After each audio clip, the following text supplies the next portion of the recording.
Hey friends, Brandon Hill here, owner and CEO of Hill Level Fitness.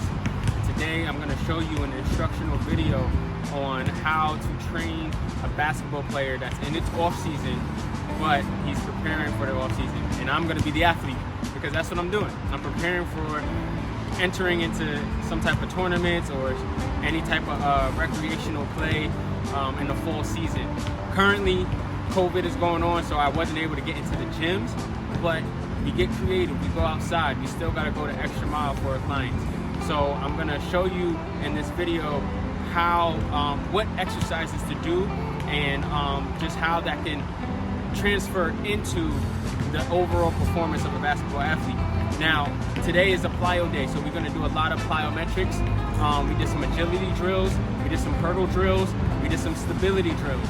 And you'll see as I speak about it that what exactly each one entails and how that can transfer over into the performance of the basketball athlete. And I'll leave you with that. Enjoy the video. Now we start here with foam rolling. I love starting with foam rolling because what foam rolling does, it breaks down the fascia tissue and allows us to have the proper posture so that we can have proper movement during our workout. Now, when we break down the fascia tissue, it loosens it up where our movement of the joints can be more efficient and effective. And because the fascia tissue, it connects parts of the body that don't seem like they can be connected. When you loosen the fascia, it allows those parts of the body to properly function and flow the way it's supposed to flow within the workout.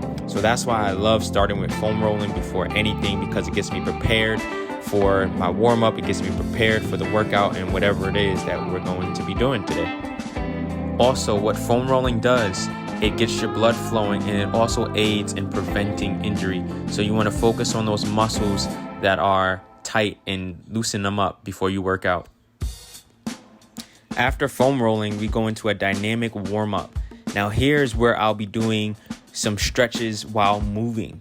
The reason why this is important is because we want to continually keep the blood flow that we started with the foam rolling and use that to better aid our stretches. You don't want to stretch cold muscles, number one, and two, you don't want to static stretch because one, you bring your heart rate down, and then two, you're not preparing your body for exercise. Instead, what you're doing when you static stretch is that you're causing your body to be overly stretched where it cannot exert as much force as it needs to throughout the exercises that you're going to be doing. So this is why I dynamically stretch rather than statically stretch. Now here are just a few of my favorite dynamic warm-up stretches and movements because these are hitting big muscle groups and allowing those muscle groups to get loosened and preparing them for the exercises in which I will be doing later on today. So I leave you with the creativity to choose your own type of dynamic warm-up, choose your own set of exercises that you want to add to it, and based off what you feel like you need or your athlete needs.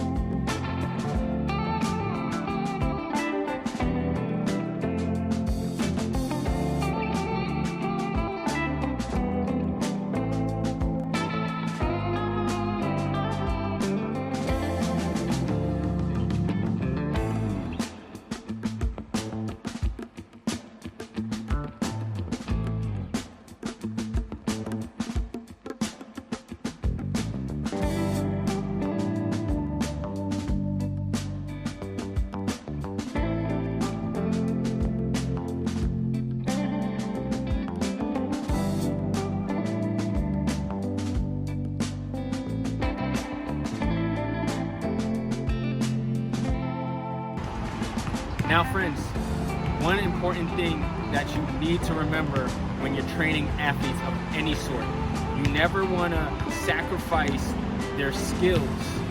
Don't sacrifice their skills for strength. Don't sacrifice their skills for endurance. Don't sacrifice their skills for conditioning. You never want to do that because it's their skills that cause them to be greater athletes in their particular sports. So that's why I use things like dribbling and use things with the basketball in my workouts and in my exercises so that we don't sacrifice the person's skills.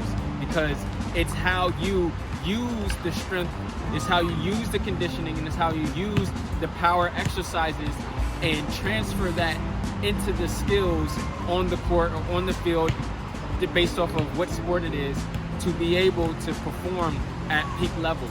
So I want you to remember that and take that with you. Do not sacrifice skills for anything. I'll leave you with that. So first here we start with calf jumps. Now calf jumps for a basketball athlete is important because they got to remain springy. This strengthens the calves, but not only just the calves, the ankles as well. I did this one with the modified ball overhead so that we can also work core stability in the midst of doing the calf jumps and working on explosiveness. So here we have the static lunge with the resistance band press.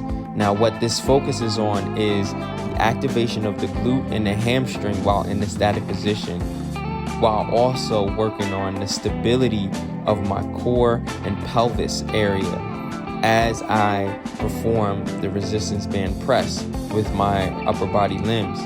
Now this surprisingly works more than you expect. As you're doing the exercise, it's challenging, but when you're done with the exercise, you really feel the effects of how engaged your core was and how engaged your glute and your hamstrings were. Now, how this transitions to the basketball court is that this helps in bringing support to your Euro step or support to your power step before a change of direction, or even just a powerful step outside the triple threat. This will help bring the support needed in the glute and the hamstrings for those movements. So now we have the single leg hip hinge with a resistance band row. Now this helps with so many different aspects of the game, but most importantly, what this does, it brings about core stability as well as glute stability and hamstring stability. And what that does as far as transferring to the basketball court is that it helps in being more explosive in your rebounding, more explosive in your layups and in your dunks. Now, as you get the hang of this exercise and the stability is developed, what you can do is make this more explosive and do it in a more dynamic way where you're causing the pull of the resistance band and the lifting of the knee for hip flexion to be an explosive movement rather than a balanced movement.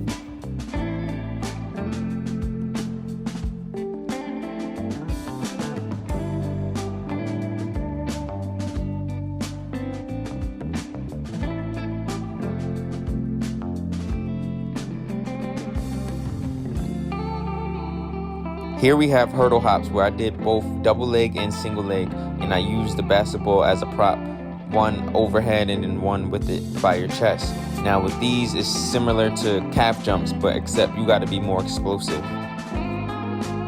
Here we have lateral high knees where as you get better, you're supposed to get faster, and this helps with foot speed as well as change of direction. Next is the agility shuffle, which helps with defense as well as the agility and change of direction necessary on the basketball court.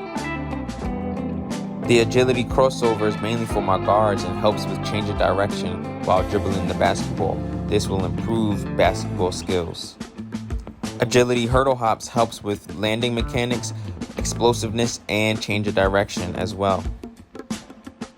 This agility ladder drill is a classic that definitely helps with foot speed and change of direction. This lateral in and out agility ladder drill is very special because it allows you to increase foot speed in both the frontal and sagittal plane. This helps with the basketball athlete being able to move about the basketball court more quickly and more efficiently.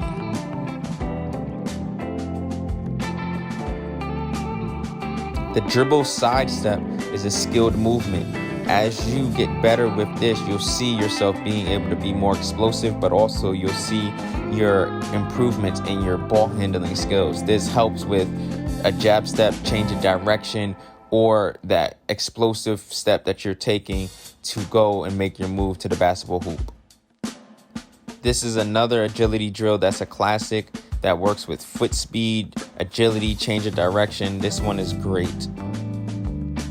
Now, this is an exercise that helps because it will improve both your sagittal explosiveness as well as your frontal explosiveness, and will allow for the basketball athlete to have a fast reaction and be able to quickly jump again once he lands. And this will also help as well as when they're attacking the rim and they need to change the direction as they're attacking the rim as well.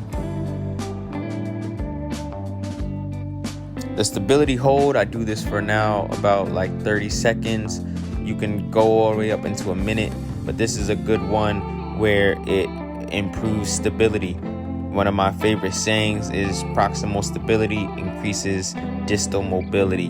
Now, this is a great exercise that demonstrates that as you get the stability in the trunk and pelvis area, then you're able to now add some mobility. In this one, I added the overhead press with the basketball, and this will help the athlete be more stable on the basketball court and in the air.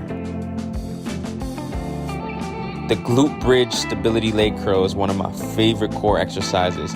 The key to this one is keeping your hips extended. That is the challenge here.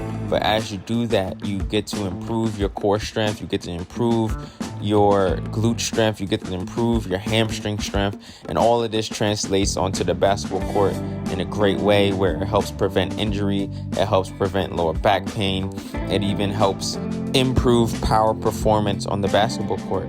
So your athlete will be able to move more explosively and more efficiently on the basketball court and perform better overall. Now, this core stability single arm toss is a fun challenge that I like to do for basketball athletes at the end of a workout. What this does, it improves your hand-eye coordination, but it also improves your core strength. This right here is a challenging one where you're supposed to toss the basketball, catch the basketball first, then toss it while also maintaining your balance on a stability disc. Now, friends, I want you to remember too that every athlete is different and unique. So it's very important that before you get them a program, that you take them through assessments, that you test them, and that you're able to see what this athlete particularly needs to work on coming into the next season. All right, lastly, the workout's not complete until you cool down. Now, what a cool down really is you're really just taking the activity level and bringing it to a lower level of activity so that your heart rate can come down gradually. Now, what I like to do for a cool down is stretch. Stretching is very important because it increases flexibility. Flexibility is the ability to move throughout your full range of motion. And what this does also, it helps prevent any common disorders such as lower back pain. And flexibility also helps to keep joints and muscles in proper alignment as well. So this is why I like to stretch at the end of a workout.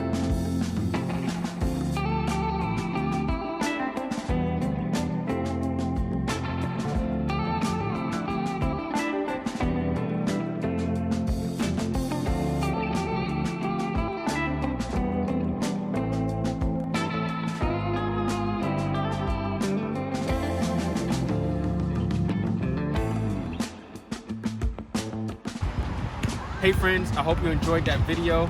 Now that was my off-season program, a plyo day. So there's the plyo day, you have your weight days, 2 different days. But the plyo days are very important, especially for basketball athletes. Now, I hope that was helpful, and I hope that you could take value from that and use that for your basketball athletes or for yourself if you are the basketball athlete, so that you can perform better on the basketball court. And I'll leave you with that. Take care.